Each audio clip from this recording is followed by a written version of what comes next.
16세기 말 유럽 변방의 작은 섬나라가 세계 제국에 맞서 싸웁니다.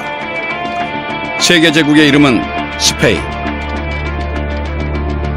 필리핀에서 아메리카 대륙을 거쳐 유럽에 이르기까지 해가 지지 않는 제국을 건설한 스페인은 육지와 바다 어디에서도 맞설 상대가 없었습니다.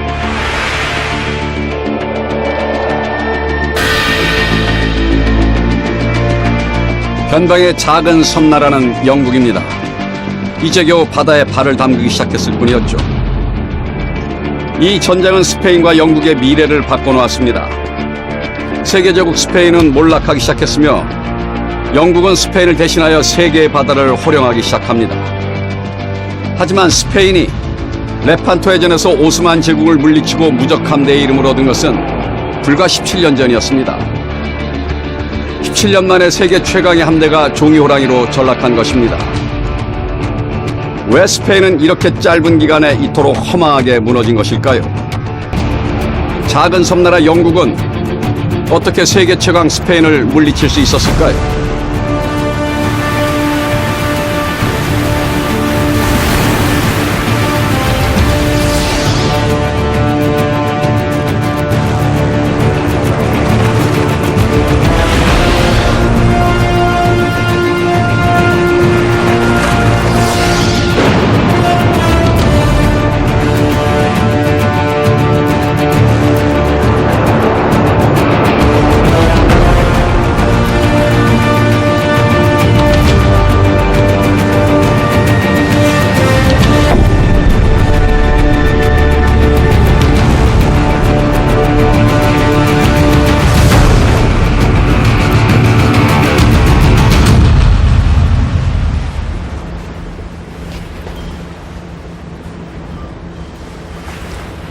해가 지지 않는 제국이라는 말이 있습니다.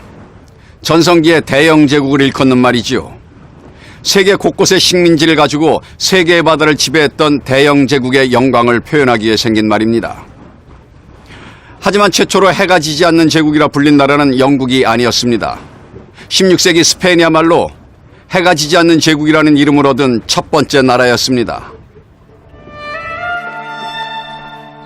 그리고 스페인의 왕 펠리페 2세는 가톨릭의 수호자였습니다. 종교적 신념이 투철하고 이단에게는 가혹했죠.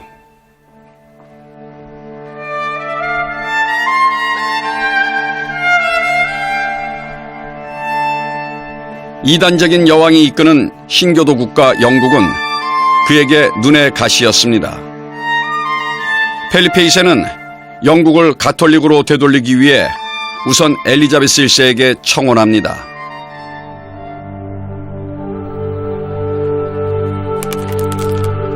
하지만 돌아온 것은 이단 여왕의 냉정한 거절이었습니다. 게다가 영국 해적들은 스페인의 보물선을 약탈하는 골칫덩어리들이었습니다. 흰대륙으로부터 들어오는 막대한 양의 보물이 영국 해적에게 약탈당했습니다.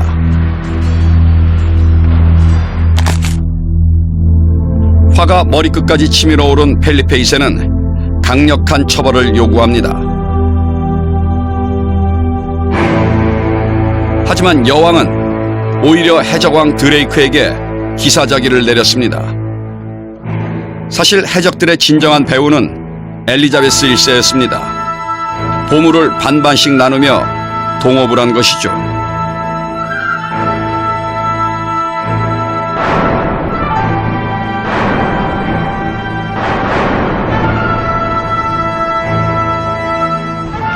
당시 영국은 가난한 나라였습니다. 영국 왕실의 정상적인 수입은 초라하기 짝이 없었죠. 스페인 국왕의 여러 영지 중 하나로 도시국가에 불과한 밀라노 공국의 수입보다 적었습니다. 해적질은 엘리자베스 1세가 결코 포기할 수 없는 수입원이었죠. 이렇게 사사건건 펠리페 2세의 심기를 건드리던 엘리자베스 1세는 그의 분노를 폭발시킬 일을 또 벌입니다. 네덜란드 문제였습니다. 당시 네덜란드는 스페인 국왕의 영지였습니다. 이곳에서 독립전쟁이 일어났죠.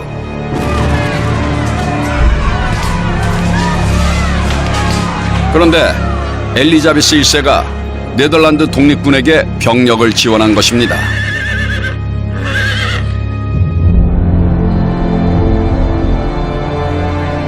펠리페 2세의 분노는 폭발합니다.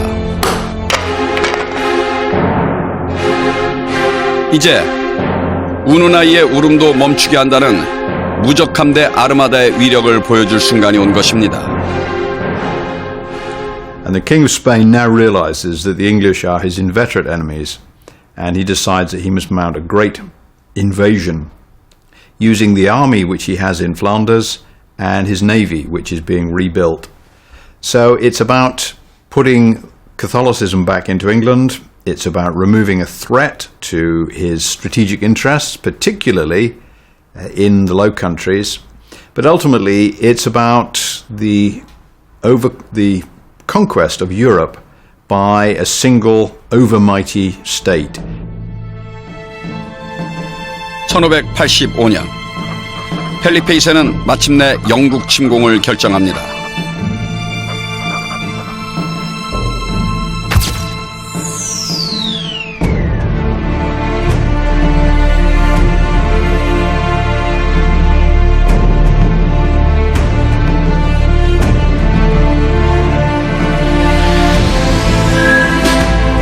스페인의 기본 전략은 무적함대 아르마다와 네덜란드에 주둔하고 있는 파르마공의 합동작전으로 영국을 공격하는 것이었습니다.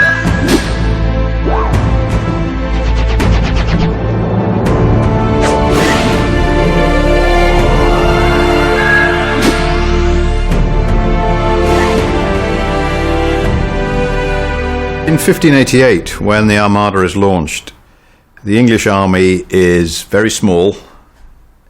It's entirely amateur. So the English army is useless for defensive purposes. The Spanish army is the biggest and the best army in the world. It's battle-hardened. It has many thousands of troops, very experienced. It has all the great generals, and it wins all the great battles. If it had been possible for a major part of the big Spanish field army, which was campaigning in the Low Countries against the Dutch rebels, to meet face to face with English forces, most people on both sides took it for granted that the English would be instantly defeated.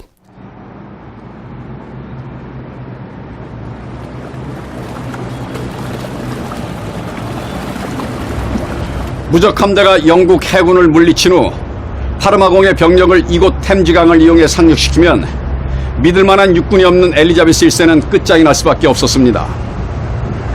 스페인 육군이 영국 땅에 발을 딛는 순간 자신과 영국의 운명이 끝장이라는 것은 엘리자베스 1세도 잘 알고 있습니다.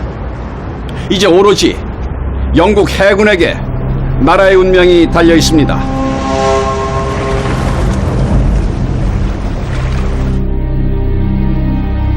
위기 상황에서 드레이크는 선제 공격을 제안합니다. 목표는 스페인의 보급기지인 카디지였습니다.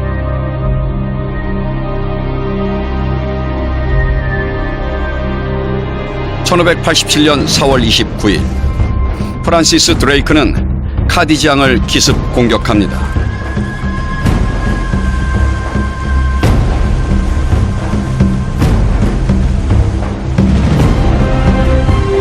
불과 36시간 동안의 기습으로 스페인은 37척의 배를 잃고 수천 톤에 달하는 식량과 화물, 보급품들이 파괴됩니다.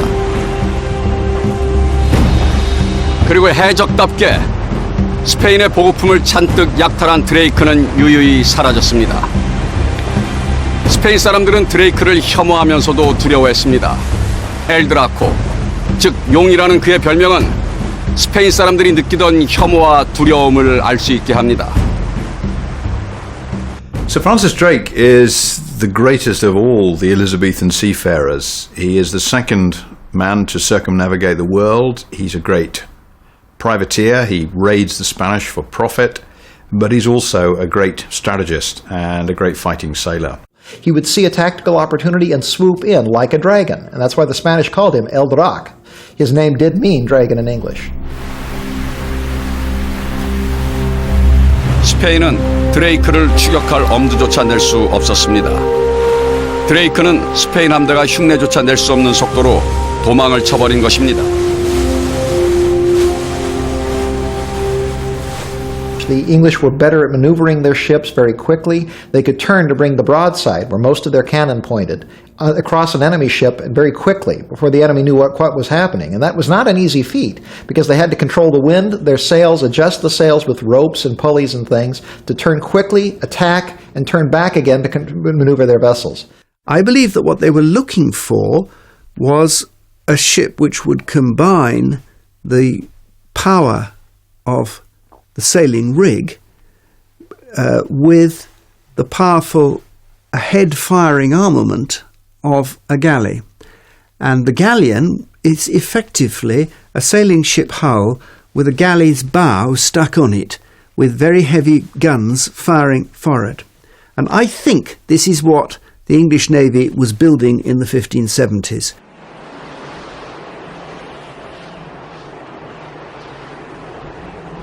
스페인 전함을 능가하는 새로운 배의 탄생과 관련된 이야기는 카리브해의 산후안 데 울루아라는 곳에서 시작됩니다. 1568년 이곳에 영국 배들이 들어옵니다. 존 호킨스와 프란시스 드레이크가 지휘하는 이 선단의 실질적인 주인은 여왕이었습니다.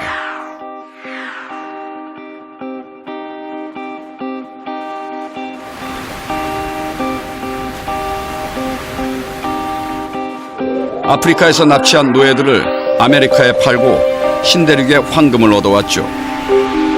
물론 스페인 입장에서는 불법이었습니다.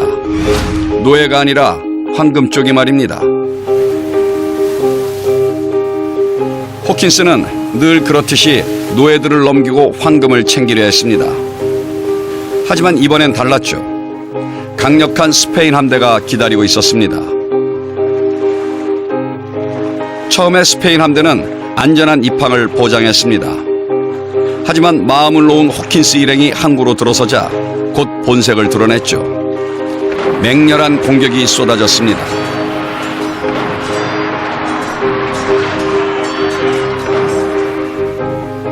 200여 명이 죽거나 포로로 잡혔습니다. 호킨스가 사랑하는 조카도 포로로 잡혔죠. 단 한 척의 배만이 살아남았지만 보급도 받지 못한 채 대서양을 건너야 했습니다. 지옥과 같은 굶주림과 질병이 이어졌죠. 고향인 플리머스에 도착했을 때 배에는 단 20명만이 살아 있었습니다.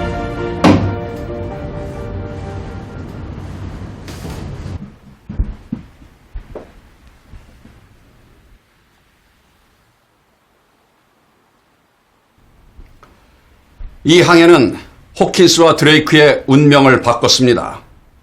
두 사람은 스페인에 대한 복수심으로 이를 갈았죠. 스페인에 대한 복수는 두 사람의 삶의 목표가 되었습니다. 하지만 복수심만으로는 부족했죠. 스페인의 코를 납작하게 하기 위해서는 더욱 진전된 배가 필요했습니다. 호킨스가 찾아낸 해답은 레이스빌트 갈레온이었습니다. 그는 완전히 새로운 설계 방식을 적용했습니다. 높은 갑판을 내리고 선체를 유선형으로 제작해 세상에서 가장 빠르고 안전한 배를 만들어낸 것입니다. One of the sources refers to these galleons as race-built, meaning probably long and low. And all the pictures we have show the galleons as being low forward with the sort of galley-style bow and relatively high aft where they were still to an extent built up in the old style. These sailing ships could easily cross the Atlantic, they could go long distances, they were fast and manoeuvrable, and they had a very powerful armament of heavy guns. The race-built galleon is the ultimate English warship of this period. It's a ship which has the fine lines of a Mediterranean galley, and it's relatively low superstructure, so it's not troubled by the wind. It's designed for speed, it's designed to turn, so it's low to the water, it carries a heavy battery of guns, and it's designed for speed and maneuverability. 1570년 새로운 설계에 기반한 첫 번째 배가 생산된 이후 20여 척의 레이스빌트 갈레온선이 건조되었습니다. 스페인 함선으로는 도저히 쫓아갈 수 없는 혁신적인 선박이 대서양에 등장한 것입니다. 드레이크의 기습으로 큰 타격을 입었지만 펠리페 2세는 불굴의 의지로 함대를 재구성합니다.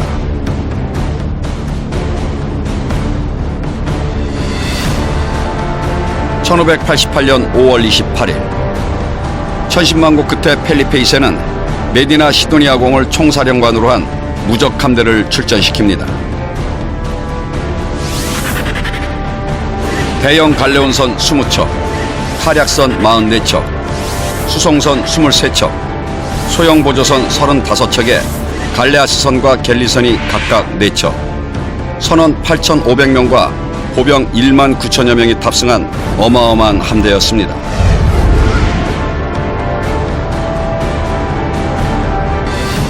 여기서 주목해야 할 사실이 하나 있습니다. 무적함대 아르마다의 특징은 바로 엄청난 숫자의 보병입니다. 배 한 척에 최대 350명의 무장 보병이 가득 차 있었습니다. 배를 조종하는 선원이나 포병보다 훨씬 많은 숫자였습니다. 이들 중 대부분은 수영도 할 줄 몰랐습니다. 반면 영국 함대에 탑승한 6,000명 중 대부분은 선원이었습니다. 보병은 거의 없었습니다. 영국 함대와 달리 스페인 함대엔 왜 이렇게 많은 보병이 탑승하고 있었을까요? So the tactics that have evolved from the start of the reign of climbing on board each other's ships and fighting with pikes and swords, very rudimentary handguns, and climbing to capture, cutting the rigging, trying to disable them. Prior to this time, most fighting that goes on at sea revolves around taking ships, be they ships owned by the state, naval ships, or merchant ships that are in effect hired by the state, putting lots of soldiers out under them, taking them out to sea, finding your opponent, and then ramming him and boarding and fighting as one would on land. 영화에서 해적들이 싸우는 방식을 생각하면 됩니다. 싸우는 장소가 배 위일 뿐 육지에서의 전투와 다를 바가 없죠. 당연히 보병의 전투력이 필수적이었습니다.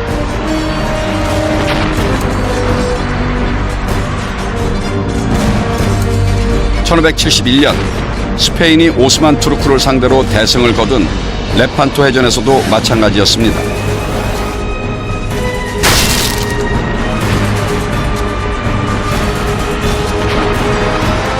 결국 화승총과 창으로 무장한 최강의 육군을 보유한 스페인은 최강의 해군이기도 했습니다. 따라서 당시의 관점에서 보자면 보병이 거의 없는 영국 함대가 오히려 예외적인 존재였습니다.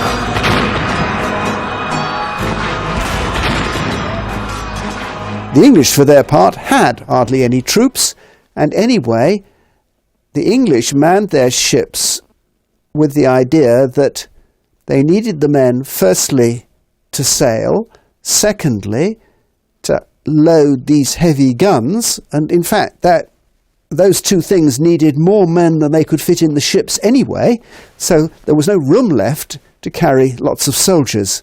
Some of them had a few soldiers, but there wasn't room for many.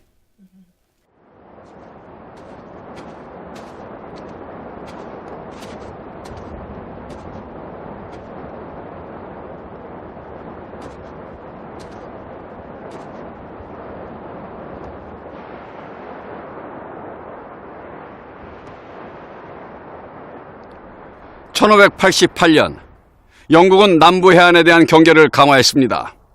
이런 관측소와 봉화대들이 남부 해안에 새롭게 건설되었죠. 그리고 7월 29일 봉화대에 불길이 오르기 시작했습니다.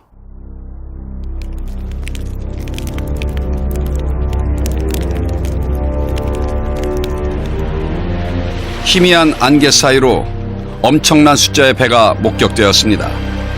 아르마다가 드디어 영국 해안에 도착한 것입니다.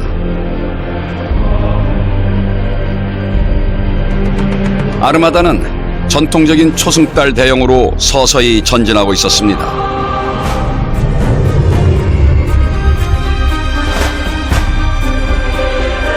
그들의 목적지인 칼레로 가서 파르마궁에 육군을 실어 나르기 위해 한순간도 쉬지 않고 전진했습니다. 영국으로서는 칼레로 그들을 보낼 수 없었습니다. 7월 31일 드디어 첫 번째 전투가 벌어졌습니다. 아르마다의 후미를 따라붙은 영국 함선들이 발포하기 시작했습니다. 무쇠한 화력으로 승부를 볼 생각이었죠.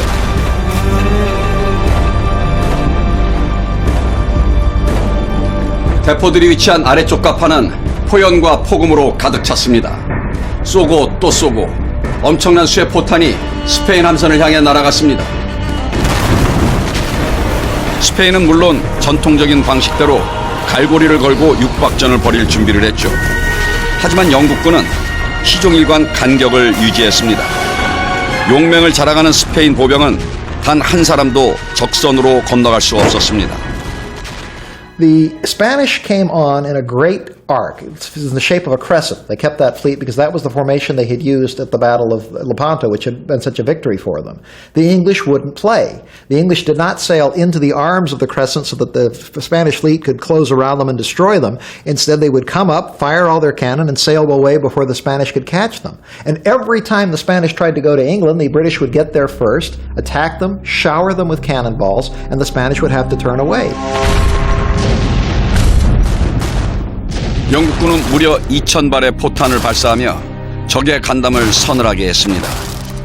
하지만 별다른 성과가 없었던 것은 영국군도 마찬가지였습니다.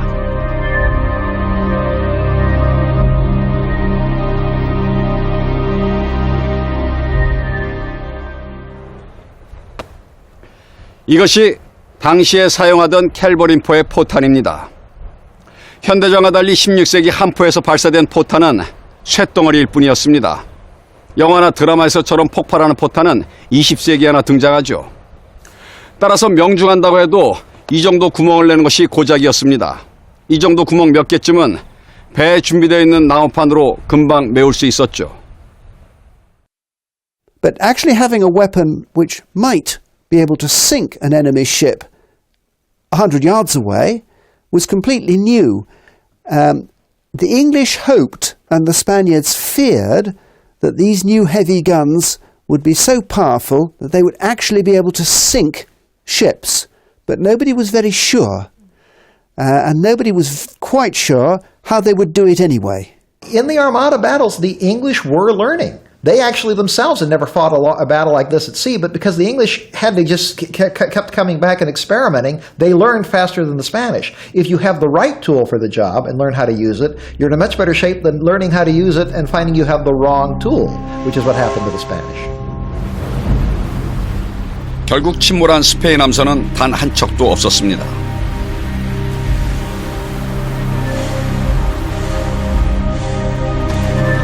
첫 번째 전투 이후에도 몇 차례 충돌이 이어졌습니다. 스페인군은 여전히 갈고리를 걸 기회만을 노렸고 영국군은 한포 사격에 집중했습니다.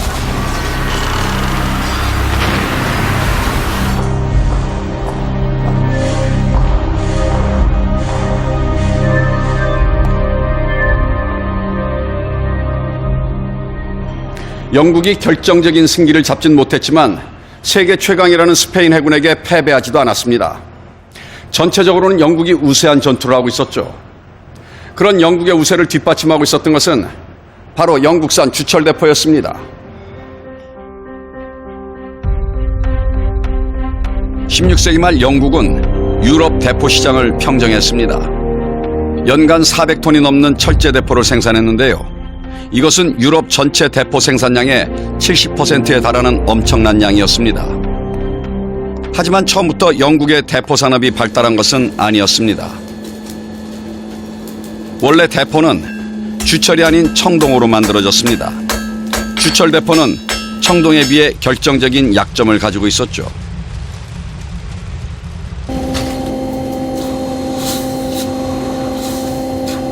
In the 16th century, most serious guns were made of bronze. Bronze is a very good material for cannon because even when it's going to explode, it doesn't break and fracture, it simply ruptures, and you can see the gun starting to swell up, and you know it's time to stop firing. Early cast iron guns were prone to exploding and killing the gun crew. 따라서 더 부유한 대륙 국가들은 청동대포를 선호했습니다.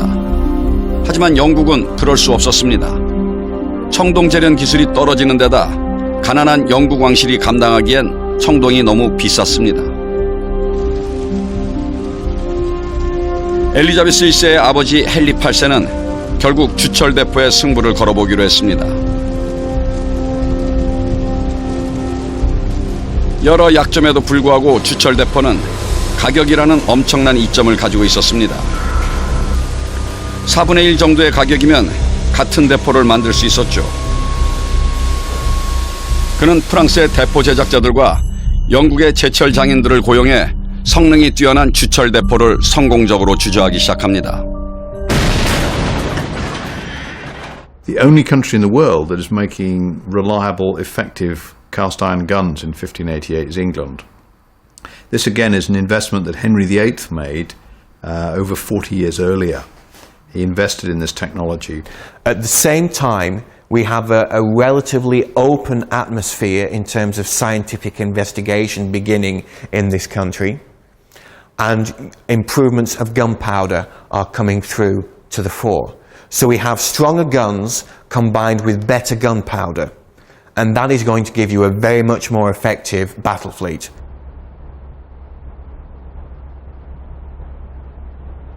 이렇게 자신의 약점을 장점으로 바꾸는 혁신을 통해 영국은 유럽에서 가장 강력한 화력과 기동성을 가진 해군을 보유하게 되었습니다. 토인비식으로 표현하자면 영국의 예는 도전이 대담하고 성공적인 응전을 만난 전형적인 경우였습니다. 그런데 여기서 한 가지 의문이 생깁니다.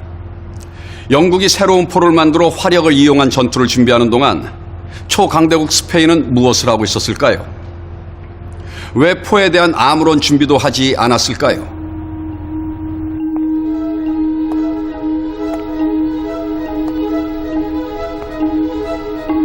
펠리페 2세는 영국에 비해 대포가 부족하다는 점이 그리 큰 문제는 아니라고 생각했습니다. 믿고 있는 것이 있었죠.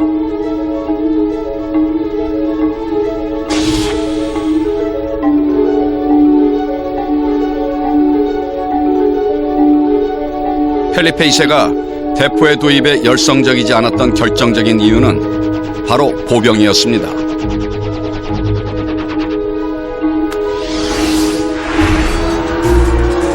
스페인은 1525년 파비아 전투에서 프랑스 군대를 격파하는 것에서 시작해 1571년 레판토 해전에서 오스만 투르크 제국을 무너뜨리기까지 16세기 최강 육군의 면모를 유지하고 있었습니다.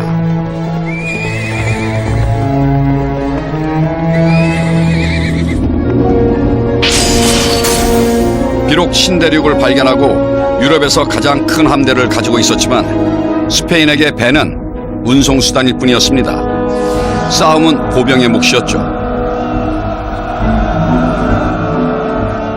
Philip II is a man who believes in things the way they have always been. His opposition to Protestantism is that he believes that the old faith is correct. He believes that the old way of fighting is correct. And he believes that the old power system in which Spain is utterly dominant is also correct. He has no interest in change. Change is bad if you're Philip II.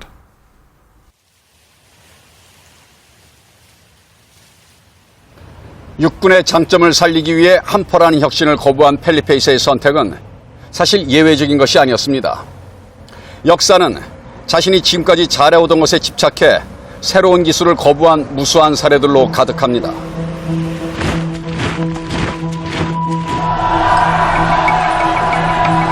(1453년 5월 29일) 오스만 투르크의 메메드 2세는 콘스탄티노플을 함락시킵니다.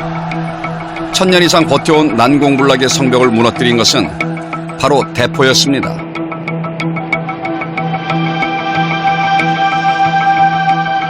불 뿜는 도마뱀이라고 불린 이 대포는 포신의 길이만 8.2m, 무게는 19톤이 넘었습니다. 500kg 이상의 돌덩어리를 깎아 만든 포탄을 최소 1.6km 이상 발사하는 괴물이었죠. 대포를 운반하기 위해서는 사륜마차 30대와 소 60마리 그리고 무려 200명의 병사가 필요했습니다.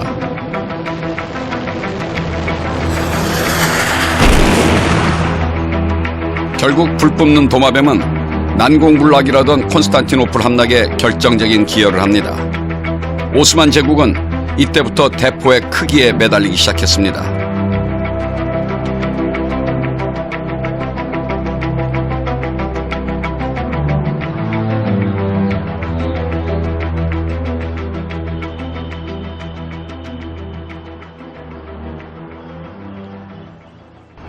이스탄불 군사박물관에 전시된 이 대포는 오스만 시대의 전형적인 대포 중 하나입니다.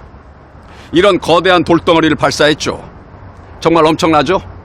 도시 하나쯤은 통째로 날려버릴 것 같습니다. 하지만 18세기 오스만 제국이 쇠퇴기에 접어들었을 무렵 투르크 군대에 파견된 프랑스인 토트남작의 기록은 이렇습니다. 넓은 구경 때문에 겉보기엔 막강해 보이지만 첫 발을 발사하면 한참 지나야 작동시킬 수밖에 없어 두려워할 까닭이 없다.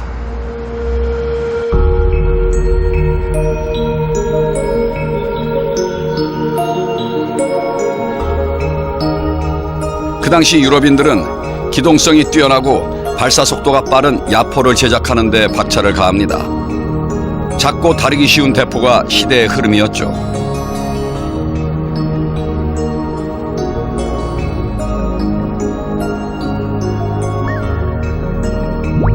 하지만 콘스탄티노플의 성공만을 기억하는 투르크인들은 거대한 공룡처럼 계속 대포의 무게와 크기만 키워나갔습니다.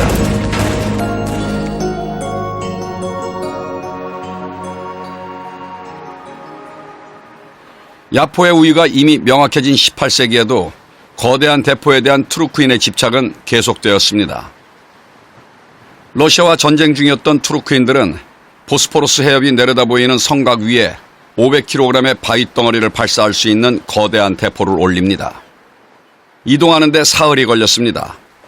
장착하는 데 한나절이 걸렸죠. 지원 나온 영국군 포병 장교가 묻습니다. 이 포가 나가긴 나갑니까? 투르크 사령관이 대답했습니다. 예, 이게 쏘기가 어려워서 그렇지 한 발 나가기만 하면 다 끝장입니다. 본 적 있습니까? 아니요. 아직 아무도 본 적은 없습니다. 발사 직전 주위 사람들은 공포에 떨며 모두 도망갔습니다. 단 한 발을 장전하기 위해 화약이 무려 150kg이나 소요됐습니다.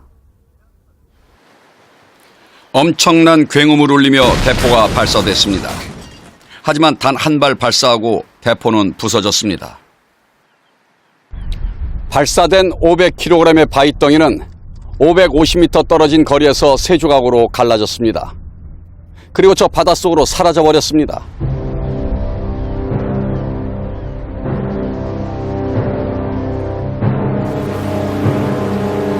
이제 다시 영국 해군과 무적함대의 대결로 돌아가 보겠습니다. 앞서 말한 것처럼 무적함대의 목표는 스페인 육군을 영국에 상륙시키는 것이었습니다.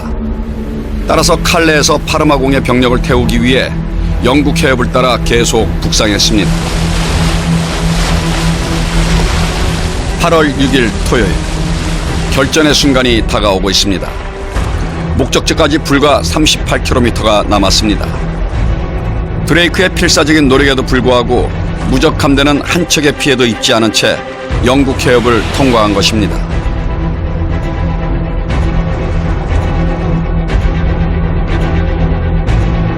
메디나 시도니아는 함대가 도착하자마자 대기하고 있던 파르마공의 3만 병력과 함께 바로 출항할 수 있을 것이라고 생각했습니다. 이미 8일 전 영국 해협에 접근할 때 파르마공에게 연락병을 파견한 상태였죠.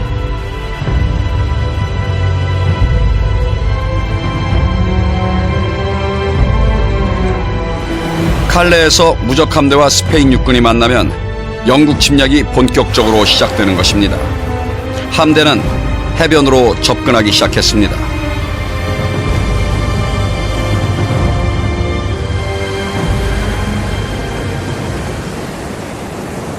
하지만 해변은 텅 비어 있었습니다.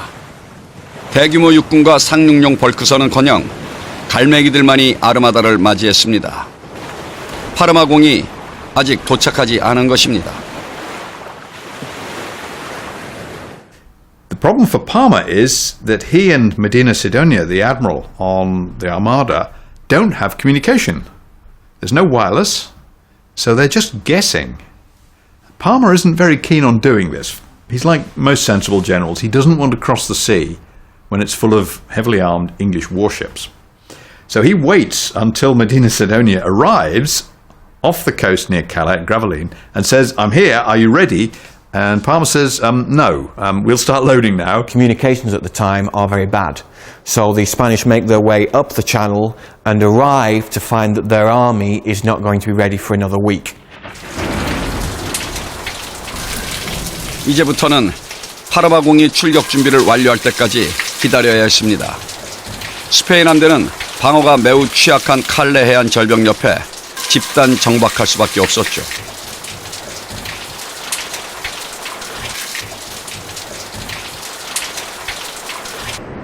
하지만 정확한 상황을 모르는 영국 해군도 공포에 사로잡혀 있었습니다.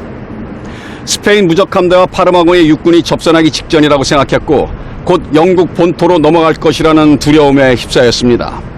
더구나 아직까지 영국군의 함포 사격은 아무런 효과도 내지 못하고 있었습니다.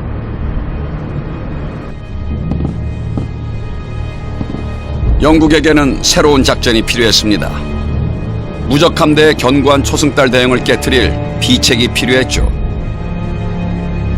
8월 7일 일요일 아침, 드레이크는 새로운 작전을 제안합니다. 바로 화공선이었습니다. The ships of the time were incredibly flammable. They were made of very light, dry wood. They had to keep them dry or they'd get waterlogged and sink. They were waterproof with a material called pitch, which is from evergreen trees. It's incredibly flammable, but it also keeps out water. They use masts, ropes, and sails to propel themselves. Well, the masts were made of tall trees like pine trees that burned very easily. The sails were canvas. They burned. The ropes were covered with that tar and pitch, which made them incredibly flammable. Fire was the biggest fear of a sailor at sea.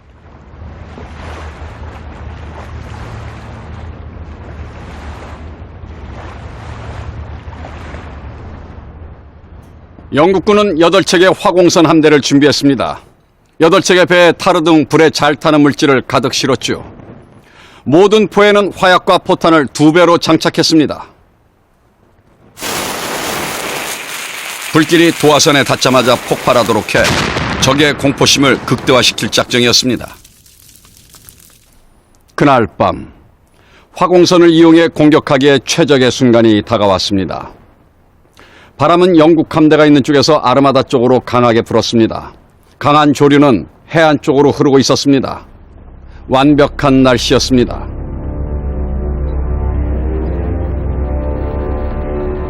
스페인 진영에서 작은 불빛이 관측되었습니다. 하지만 그것은 불빛이 아니라 시뻘건 화염에 휩싸인 배였습니다. 8척의 화공선은 강한 바람과 거센 조류를 타고 무적함대 쪽으로 전력 질주합니다. 뜨겁게 달궈진 대포들이 터지기 시작했고 바다 위에 사방으로 포탄들이 떨어졌습니다. The Spanish meet the threat. None of the fire ships does any damage, but they cut their cables and sail. That's when they lose contact with Parma's army. The reason they sail is not just because of the fire ships. It's because the previous year, during the siege of Antwerp, which is not very far away from where this battle is happening, the Dutch rebels used a fire ship which wasn't just a ship that burnt. It was designed by an Italian engineer called Giambelli, and it was an exploding fire ship. This fire ship went down the River Scheldt, it hit the bridge the Spanish had built to blockade the city, and it exploded, killing over 1,000 men. So the Spanish were quite understandably petrified that they were about to be sent to hell very quickly.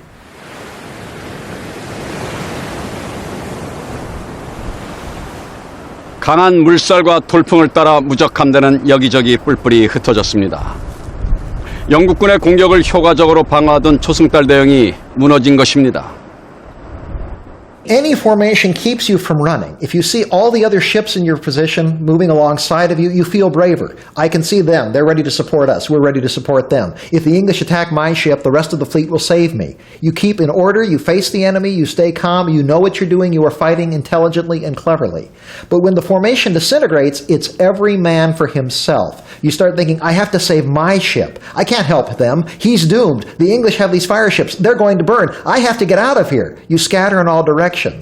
Which of course means that the people that do stay organized, which the British certainly did, pick you off one after the other, and it got better again. 이제 기회가 온 것입니다. 드레이크는 이번 전투에 사활을 걸었습니다. 20년 전 멕시코만에서 당했던 참패를 복수할 때가 온 것입니다.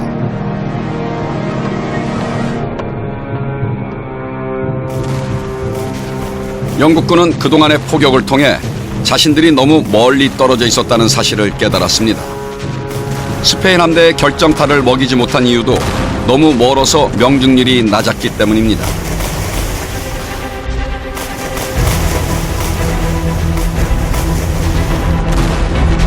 드레이크는 여태까지 한 번도 해보지 않은 과감한 전투를 펼칩니다. 바로 근접 포격전입니다. Part of what's happening as the Armada comes up the English Channel and the English attacking it is that the English are slowly learning that they have to get very close to the Spanish ships in order to do any damage. Once the Spanish lose their formation, as they do at Gravelines, then the English can close in, they can attack the weaker ships, they can fire much more effectively because they're much closer. And this is the point where the Spanish now lose the battle decisively. 300m, 200m, 머스킷총 사정거리인 약 90m까지 접근합니다. 스페인 기함인 산 마르틴호에 일제 사격을 퍼붓습니다.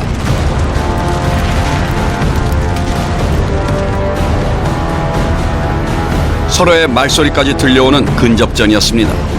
하지만 아직 갈고리를 걸기엔 부족한 거리였습니다. 영국군 포획 속수무책으로 당하던 스페인의 톨레도 선장은 쇠갈고리를 꺼내 들고는 소리쳤습니다. 겁쟁이들아, 가까이 와라. 영국군은 결코 더 이상 다가가지 않았습니다. 오히려 이렇게 받아쳤죠. 좋은 말할 때 순순히 항복하라.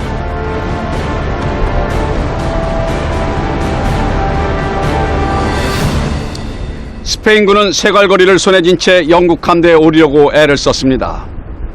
최악의 상황에서도 스페인군은 용감하게 싸웠습니다.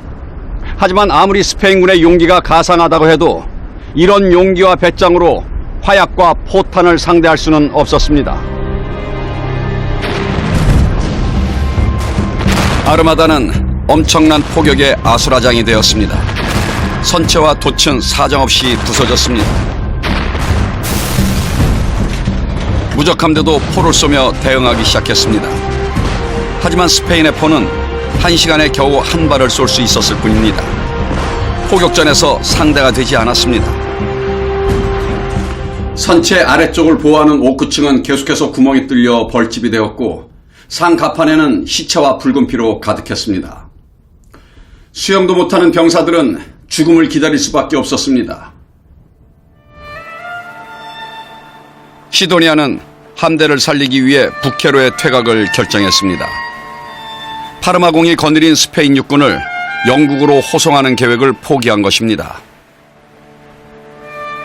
영국을 점령해서 가톨릭으로 통일시키고자 했던 펠리페 2세의 계획은 실패했습니다.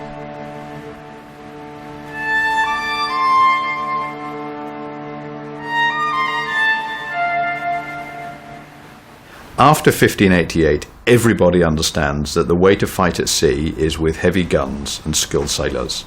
So that one battle changes the way navies fight. So it's the end of sailing ship navies fighting hand to hand. It's also the end of navies powered by oars. The galley navies, fast race-built galleons, can deal with galleys. And it helps to persuade the English that they have a future at sea and overseas.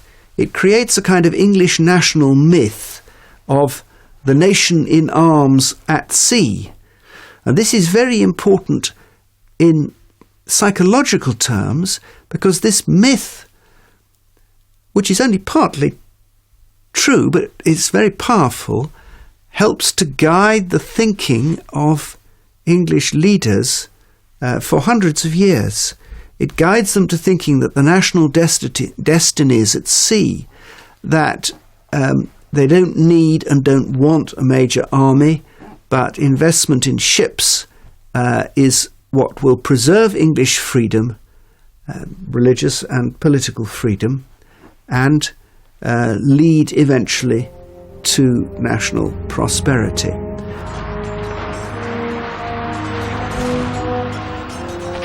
(1571년에서 1588년까지) 아르마다의 영광을 보여준 레판토 해전과 아르마다의 몰락으로 끝난 칼레 해전 사이에는 불과 17년의 간격이 있을 뿐입니다. 그 17년 사이에 아르마다는 이미 낡은 함대가 되어 있었습니다. 당사자들만 모르고 있었을 뿐이지요. 자신이 이미 잘하고 있는 것에만 집착하는 인간의 낡은 사고를 비웃는 것처럼 혁신의 속도는 항상 우리의 예상을 뛰어넘습니다.